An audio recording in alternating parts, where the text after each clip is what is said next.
शीर्षक खून के चांद का साया भाग। मुंबई की एक तूफानी रात थी। आसमान में बिजली चमक रही थी और बारिश मूसलाधार हो रही थी।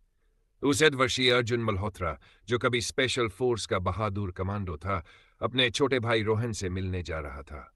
लेकिन उसे नहीं पता था कि यह रात उसकी जिंदगी हमेशा के लिए बदल देगी। जैसे ही अर्जुन एक सुनसान गोदाम के पास पहुंचा, उसने गोलियों की आवाज सुनी। वह दौड़कर अंदर गया, लेकिन तब तक बहुत देर हो चुकी थी। उसका भाई खून से लथपथ जमीन पर पड़ा था। उसके सामने खड़ा था एक रहस्यमयी गैंग, ब्लैक सर्पेंट, जो पूरे देश में अपराध, तस्करी और हत्या के लिए बदनाम था।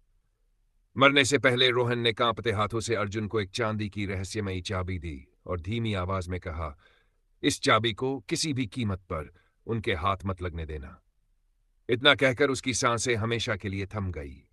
अर्जुन की आंखों में आंसू थे, लेकिन दिल में सिर्फ बदले की आग जल रही थी। अगले ही दिन वह दुनिया की नजरों से गायब हो गया। पुलिस ने उसे फरार घोषित कर दिया, लेकिन सच यह था कि वह ब्लैक सर्पेंट के हर सदस्य का शिकार करने ने निकल चुका था। इसी दौरान उसकी मुलाकात हुई माया कपूर से, जो एक निडर खोजी पत्रकार थी।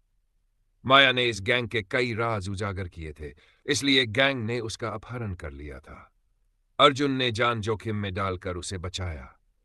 शुरुआत में दोनों एक दूसरे पर भरोसा नहीं करते थे, लेकिन लगातार मौत से लड़ते हुए उनके बीच दोस्ती हुई और धीरे धीरे ये दोस्ती प्यार में बदलने लगी। एक रात, जब दोनों पहाड़ों के बीच बने एक पुराने लकड़ी के घर में छिपे हुए थे, तभी अचानक गोलियों की बारिश शुरू हो गई। ब्लैक सरपेंट के हथियारबंद गुंडों ने उन्हें चारों ओर से घेर लिया था। अर्जुन ने अपनी बंदूक उठाई और दुश्मनों पर टूट पड़ा। गोलियों की आवाज, धमाकों और चीखों के बीच दोनों किसी तरह एक मोटरसाइकिल पर सवार होकर घने जंगल की ओर भाग निकले। जंगल के बीच अर्जुन ने उस चांदी की चाबी को ध्यान से देखा। उसे पता चला कि यह चाबी एक ऐसे गुप्त खजाने का रास्ता खोलती है, जिसमें ब्लैक सरपेंट के सारे अपराधों के सबूत और अरबों की दौलत छिपी हुई है। लेकिन उन्हें नहीं पता था कि दूर कहीं बैठा ब्लैक सरपेंट का सरगना उनकी हर गतिविधि कैमरों से देख रहा था। वह मुस्कुराया और बोला, उन्हें खजाने तक पहुंचने दो, क्योंकि वहीं उनकी मौत उनका इंतजार कर रही है। मौत का पहला खेल। घने जंगल की अंधेरी रात में अर्जुन और माया तेज रफ्तार मोटरसाइकिल पर भाग रहे थे। पीछे ब्लैक सरपेंट के गुंडों की कई गाड़ियां उनका पीछा कर रही थी। गोलियों की आवाज पूरे जंगल में गूंज रही थी। अर्जुन, वे बहुत पास आ गए हैं, माया घबरा कर बोली। अर्जुन ने बाइक की रफ्तार और बढ़ा दी। तभी सामने एक टूटा हुआ लकड़ी का पुल दिखाई दिया। पीछे मौत थी और सामने गहरी खाई। क्या तुम मुझ पर भरोसा करती हो? अर्जुन ने पूछा। माया ने बिना एक पल सोचे उसका हाथ कसकर पकड़ लिया, अपनी जान से भी ज्यादा। अर्जुन ने पूरी ताकत से बाइक पुल पर चढ़ा दी। पुल टूटता गया, लेकिन बाइक हवा में छलांग लगाकर दूसरी तरफ जा गिरी। पीछे पीछा कर रही दो गाड़ियां खाई में गिरकर विस्फोट के साथ राख हो गई। दोनों ने राहत की सांस ली, लेकिन यह राहत कुछ ही पलों की थी। अगली सुबह वे एक पुराने मंदिर पहुंचे। अर्जुन ने चांदी की रहस्यमयी चाबी मंदिर की दीवार पर बने एक सांप के निशान में लगाई। अचानक जमीन कांपने लगी और नीचे जाने का एक गुप्त रास्ता खुल गया। सीढ़ियों से उतरते ही उन्हें एक विशाल भूमिगत कक्ष मिला। वहां सोने चांदी का खजाना नहीं, बल्कि गुप्त फाइलें, हार्ड ड्राइव और करोड़ों रुपए के अपराधों के सबूत रखे थे। माया की आंखें चमक उठीं। अगर ये सब पुलिस तक पहुंच गया, तो ब्लैक सरपेंट हमेशा के लिए खत्म हो जाएगा। उसी समय पूरे कमरे में सायरन बज उठा। लाल बत्तियां जलने लगीं। एक भारी आवाज गूंजी, स्वागत है अर्जुन, मैं तुम्हारा इंतजार कर रहा था। अचानक चारों ओर से दर्जनों हथियारबंद लोग निकल आए। उनके बीच काले कपड़ों में एक रहस्यमयी आदमी खड़ा था। वह मुस्कुराया और बोला, मैं हूं विक्टर, ब्लैक सरपेंट का दूसरा सबसे बड़ा कमांडर। तुमने हमारे कई लोगों को मार दिया, अब तुम्हारी बारी है। अर्जुन ने अपनी पिस्तौल निकाली, जबकि माया उसके साथ खड़ी हो गई। कमरे में गोलियां चलने ही वाली थी। आखिरी गोली तक विशाल भूमिगत कक्ष में सन्नाटा छा गया। अर्जुन और माया चारों तरफ से ब्लैक सरपेंट के हथियारबंद लोगों से घिर चुके थे। सामने विक्टर खड़ा था, उसके चेहरे पर खतरनाक मुस्कान थी। अर्जुन, विक्टर बोला, तुम बहादुर हो, लेकिन बहादुरी और मूर्खता में सिर्फ एक कदम का फर्क होता है। अर्जुन ने अपनी पिस्तौल सीधी उसकी ओर तान दी, और तुमने वह कदम बहुत पहले पार कर लिया था। विक्टर ने हाथ उठाया। फायर! अगले ही पल गोलियों की बौछार शुरू हो गई। अर्जुन एक पत्थर के खंभे के पीछे कूद गया और जवाबी फायर करने लगा। माया भी पास पड़ी, लोहे की डाल के पीछे छिप गई। धमाकों से पूरा तहखाना गूंज उठा। गोलियां दीवारों से टकराकर चिंगारियां उड़ा रही थी। माया की नजर पास रखे एक बड़े बिजली के कंट्रोल पैनल पर पड़ी। अर्जुन, अगर बिजली बंद हो जाए तो हम निकल सकते हैं। अर्जुन ने निशाना लगाया और एक गोली कंट्रोल पैनल पर दाग दी। तेज धमाके के साथ पूरा तहखाना अंधेरे में डूब गया। चारों ओर अफरा तफरी मच गई। उन्हें ढूंढो, विक्टर गुस्से में चिल्लाया। अंधेरे का फायदा उठाकर अर्जुन और माया एक संकरी सुरंग की ओर भागे, लेकिन सुरंग के अंत में एक विशाल लोहे का दरवाजा था। अर्जुन ने चांदी की चाबी निकाली। जैसे ही उसने उसे ताले में घुमाया, दरवाजा धीरे धीरे खुल गया। अंदर एक गुप्त कमरा था। कमरे के बीचों बीच एक पुराना स्टील का बक्सा रखा था। बक्सा खोलते ही अर्जुन हैरान रह गया। उसमें करोड़ों रुपये नहीं थे, बल्कि एक पुरानी डायरी, एक नक्शा और एक तस्वीर थी। तस्वीर में अर्जुन का छोटा भाई रोहन, उनके पिता और एक अज्ञात व्यक्ति साथ खड़े मुस्कुरा रहे थे। अर्जुन की आंखें फैल गई। ये कैसे हो सकता है? डायरी के पहले पन्ने पर लिखा था, अगर तुम ये पढ़ रहे हो तो समझ लो कि तुम्हारे भाई की मौत सिर्फ शुरुआत थी। असली सच तुम्हारे परिवार से जुड़ा है। जिस पर तुम भरोसा करते हो वही सबसे बड़ा गद्दार है। अर्जुन कुछ समझ पाता उससे पहले पीछे से गोलियों की आवाज फिर गूंज उठी। विक्टर अपने सैनिकों के साथ सुरंग तक पहुंच चुका था। वह हंसते हुए बोला, भागते रहो अर्जुन, लेकिन सच से कभी नहीं भाग पाओगे। अर्जुन ने डायरी अपने बैग में रखी, माया का हाथ पकड़ा और दोनों सुरंग के दूसरे छोर की ओर दौड़ पड़े। उन्हें नहीं पता था कि आगे उनका सामना ऐसे दुश्मन से होने वाला है जो उनके अतीत का सबसे बड़ा राज जानता था। गद्दार का चेहरा, सुरंग में गोलियों की गूंज अब भी सुनाई दे रही थी। अर्जुन और माया पूरी ताकत से भाग रहे थे। पीछे विक्टर और उसके हथियारबंद लोग उनका पीछा कर रहे थे। रुको, विक्टर गरजा, आज तुम दोनों जिंदा बाहर नहीं निकलोगे। अर्जुन ने पीछे मुड़कर 2 गोलियां चलाईं। दुश्मन कुछ पल के लिए रुक गए। इसी बीच दोनों सुरंग के अंत तक पहुंच गए। वहां लोहे का एक विशाल दरवाजा था, जिसके पार खुला पहाड़ी जंगल था। जैसे ही वे बाहर निकले, सूरज की पहली किरणें पहाड़ों पर पड़ने लगी। दोनों ने राहत की सांस ली, लेकिन तभी अर्जुन का फोन बज उठा। स्क्रीन पर नाम देखकर वह चौंक गया। कमिश्नर राघव। राघव वही पुलिस अधिकारी था जिस पर अर्जुन वर्षों से सबसे ज्यादा भरोसा करता था। अर्जुन, तुम जहां हो वहीं रुक जाओ। फोन पर आवाज आई, मैं तुम्हारी मदद करने रहा हूं। कुछ ही मिनटों बाद हेलीकॉप्टर पहाड़ की चोटी पर उतरा। कमिश्नर राघव अपने जवानों के साथ नीचे उतरा। माया ने धीरे से कहा, क्या इन पर भरोसा किया जा सकता है? अर्जुन मुस्कुराया। राघव अंकल मेरे पिता के सबसे अच्छे दोस्त थे। राघव ने अर्जुन को गले लगाया। बेटा, अब सब ठीक हो जाएगा। लेकिन उसी क्षण माया की नजर राघव की कलाई पर पड़ी। वहां वही काले सांप का निशान बना हुआ था जो ब्लैक सरपेंट के हर सदस्य के शरीर पर होता था। माया का चेहरा सफेद पड़ गया। पीछे हटो। लेकिन देर हो चुकी थी। राघव ने अचानक अपनी पिस्तौल निकाली और अर्जुन की ओर तान दी। तुम्हारे पिता ने बहुत बड़ी गलती की थी, राघव ठंडी आवाज में बोला, और अब तुम भी वही गलती दोहरा रहे हो। अर्जुन स्तब्ध रह गया। आप ब्लैक सरपेंट के लिए काम करते हैं? राघव हंसा। काम नहीं करता, मैं उसका संस्थापक सदस्यों में से एक हूं। यह सुनकर अर्जुन के पैरों तले जमीन खिसक गई। राघव ने आगे कहा, तुम्हारे पिता ने संगठन छोड़कर हमें धोखा दिया था, इसलिए उन्हें मरना पड़ा। तुम्हारा भाई सच जान गया था, इसलिए उसे भी खत्म करना पड़ा।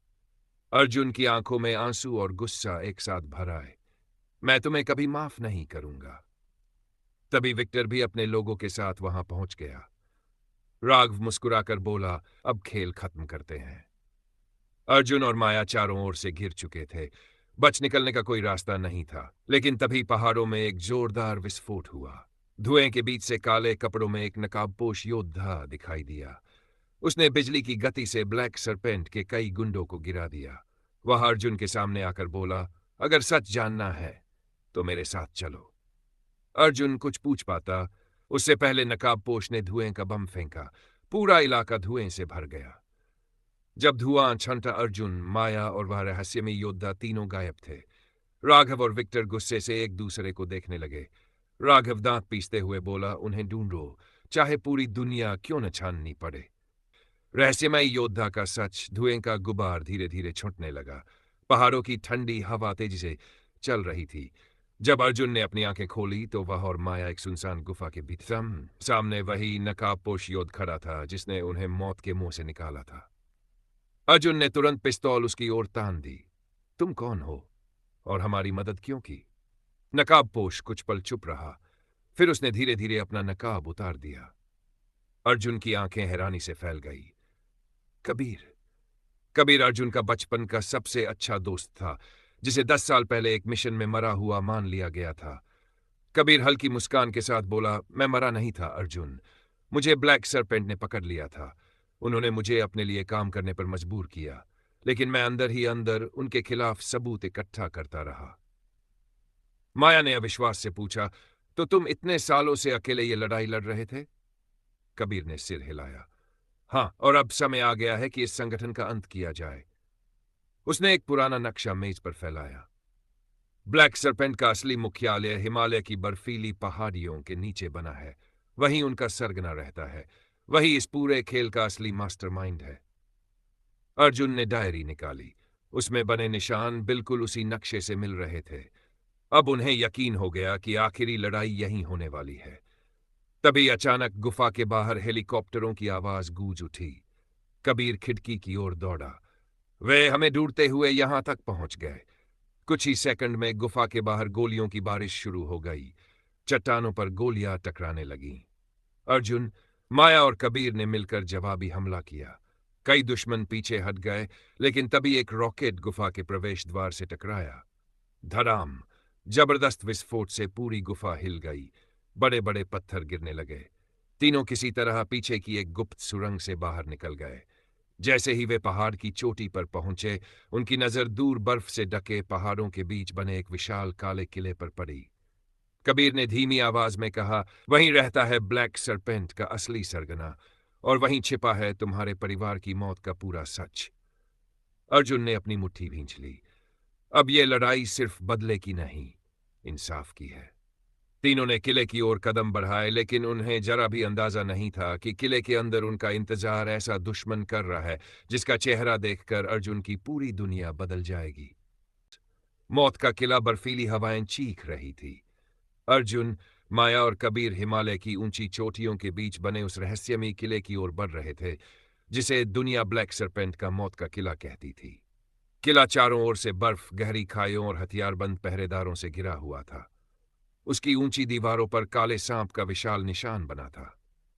कबीर ने धीमी आवाज में कहा, यही इस संगठन का असली सरगना रहता है। अंदर पहुंचने के बाद एक भी गलती हुई तो हम जिंदा वापस नहीं लौटेंगे। तीनों ने काले कपड़े पहनकर रात के अंधेरे में किले के पीछे से प्रवेश किया। अंदर हर जगह आधुनिक सुरक्षा कैमरे, लेजर सेंसर और सशस्त्र गार्ड तैनात थे। माया ने अपने लैपटॉप से सुरक्षा प्रणाली को कुछ मिनटों के लिए बंद कर दिया। रास्ता साफ है, जल्दी चलो। वे एक लंबे गलियारे से होते हुए किले के सबसे गुप्त हिस्से तक पहुंचे। वहां एक विशाल स्टील का दरवाजा था जिसके बीचों बीच वही सांप का निशान बना था। अर्जुन ने अपने भाई की दी हुई चांदी की चाबी ताले में लगाई। टक टक दरवाजा धीरे धीरे खुलने लगा। अंदर एक विशाल नियंत्रण कक्ष था। चारों तरफ बड़ी बड़ी स्क्रीन लगी थीं, जिन पर दुनिया के अलग अलग देशों के नक्शे दिखाई दे रहे थे। तभी पूरे कमरे में एक गूंजती हुई आवाज सुनाई दी, स्वागत है अर्जुन। धीरे धीरे अंधेरे से एक लंबा आदमी बाहर आया। उसने काला लबादा पहन रखा था और उसका चेहरा लोहे के मुखौटे से ढका हुआ था। वह सिंहासन जैसी कुर्सी पर बैठ गया। मैं हूं ब्लैक सरपेंट। अर्जुन ने गुस्से में अपनी बंदूक उसकी ओर तान दी। मेरे पिता और भाई की हत्या का हिसाब आज यहीं होगा। रहस्यमयी सरगना जोर से हंसा। तुम अभी भी सच नहीं जानते। उसने रिमोट का एक बटन दबाया। अचानक सामने लगी विशाल स्क्रीन पर एक पुरानी वीडियो रिकॉर्डिंग चलने लगी। वीडियो में अर्जुन के पिता दिखाई दिए। उन्होंने कैमरे की ओर देखते हुए कहा, अगर अर्जुन ये वीडियो देख रहा है तो समझो मैं अब इस दुनिया में नहीं हूं। बेटा, ब्लैक सरपेंट को मैंने नहीं बनाया था, बल्कि मैं उसे रोकने की कोशिश कर रहा था। लेकिन इस संगठन के भीतर एक ऐसा व्यक्ति है जिसका चेहरा देखकर तुम्हारा विश्वास हमेशा के लिए टूट जाएगा। वीडियो अचानक बंद हो गया। अर्जुन की मुट्ठियां भींच गई। वह कौन है? तभी पीछे से जोरदार धमाका हुआ। किले का मुख्य दरवाजा विस्फोट से उठ गया। सैकड़ों हथियारबंद सैनिक अंदर घुस आए। उनके बीच कमिश्नर राघव और विक्टर भी खड़े थे। राघव मुस्कुराकर बोला, अब भागने का कोई रास्ता नहीं है। ब्लैक सरपेंट सिंहासन से उठा और धीरे धीरे अपना लोहे का मुखौटा उतारने लगा। अर्जुन, माया और कबीर सांस रोके उसकी ओर देखने लगे। जैसे ही मुखौटा जमीन पर गिरा, अर्जुन की आंखें हैरानी से फैल गई। नहीं, यह नहीं हो सकता। उसके सामने खड़ा चेहरा ऐसा था जिसकी उसने कभी कल्पना भी नहीं की थी। असली चेहरा ब्लैक सरपेंट का लोहे का मुखौटा। जमीन पर गिरते ही पूरे कमरे में सन्नाटा छा गया। अर्जुन की आंखें हैरानी से फैल गई। ना, नहीं, यह नहीं हो सकता। उसके सामने खड़ा आदमी कोई अजनबी नहीं था। वह था जनरल वीर प्रताप, देश का सबसे सम्मानित पूर्व सैन्य अधिकारी, जिसे लोग एक महान देशभक्त मानते थे। माया अवाक रह गई। ब्लैक सरपेंट का सरगना। जनरल वीर प्रताप हल्का सा मुस्कुराया। दुनिया वही देखती है जो मैं दिखाना चाहता हूं। अर्जुन गुस्से से कांप उठा। तुमने मेरे पिता और भाई को क्यों मरवाया? जनरल धीरे धीरे उनके पास आया। क्योंकि तुम्हारे पिता मेरे सबसे करीबी साथी थे। जब उन्हें मेरे असली इरादों का पता चला तो उन्होंने मुझे रोकने की कोशिश की। उनके पास ऐसे सबूत थे जो मेरा साम्राज्य खत्म कर सकते थे। इसलिए उन्हें रास्ते से हटाना पड़ा। अर्जुन ने बिना देर किए गोली चला दी, लेकिन जनरल पहले से तैयार था। उसने बुलेट प्रूफ जैकेट पहन रखी थी। अगले ही पल पूरे कंट्रोल रूम में भीषण गोलीबारी शुरू हो गई। कबीर और माया अलग अलग दिशा में फैल गए। कबीर दुश्मनों से भिड़ गया, जबकि माया कंट्रोल सिस्टम तक पहुंचने की कोशिश करने लगी। विक्टर ने माया को देख लिया। उसे पकड़ लो। 3 हथियारबंद लोग उसकी ओर दौड़े, लेकिन माया ने फुर्ती से एक धुआं ग्रेनेड फेंका और उनकी नजर से ओझल हो गई। दूसरी ओर अर्जुन और जनरल आमने सामने थे। दोनों के बीच जबरदस्त हाथापाई शुरू हो गई। घूसे, लातें और जोरदार वार। पूरा कमरा युद्ध भूमि बन चुका था। इसी दौरान माया कंट्रोल पैनल तक पहुंच गई। उसने सिस्टम हैक कर दिया। अचानक पूरे किले में अलार्म बज उठा। Self destruct system activated. लाल बत्तियां चमकने लगीं। कंप्यूटर स्क्रीन पर उल्टी गिनती शुरू हो गई। Set, knives of thugs. General Veer Pratap जोर से हंसा। अगर मैं नहीं बचूंगा तो तुम में से भी कोई जिंदा नहीं जाएगा। अर्जुन ने माया और कबीर की ओर देखा। हमें अभी निकलना होगा। तीनों कंट्रोल रूम से बाहर भागे, लेकिन बाहर निकलते ही उनका रास्ता दर्जनों सैनिकों ने रोक लिया। उसी समय बर्फीले पहाड़ों के बीच एक जबरदस्त हिमस्खलन शुरू हो गया। बर्फ की विशाल दीवार तेजी से किले की ओर बढ़ रही थी। किले के भीतर टाइमर चल रहा था। बाहर मौत बनकर हिमस्खलन आ रहा था और अर्जुन, माया तथा कबीर दोनों के बीच फंस चुके थे। अंतिम मुकाबला किले के भीतर उल्टी गिनती तेजी से चल रही थी। माई बाहर बर्फ का विशाल हिमस्खलन तेजी से किले की ओर बढ़ रहा था। अर्जुन, माया और कबीर चारों ओर से ब्लैक सरपेंट के सैनिकों से गिर चुके थे। अर्जुन ने गहरी सांस ली और कहा, आज ये लड़ाई खत्म होगी, चाहे इसकी कोई भी कीमत चुकानी पड़े। तीनों ने एक साथ जवाबी हमला शुरू कर दिया। गोलियों की गूंज, विस्फोट और बर्फीली हवाओं के बीच किले का हर गलियारा युद्ध भूमि बन चुका था। कबीर ने अपनी जान जोखिम में डालकर कई सैनिकों को रोक लिया ताकि अर्जुन और माया आगे बढ़ सकें। उधर जनरल वीर प्रताप भागकर किले की छत पर बने हेलीपैड की ओर पहुंच गया। अर्जुन उसका पीछा करते हुए वहां पहुंचा। दोनों आमने सामने खड़े थे। चारों ओर बर्फ उड़ रही थी और हेलीकॉप्टर के पंखे तेजी से घूम रहे थे।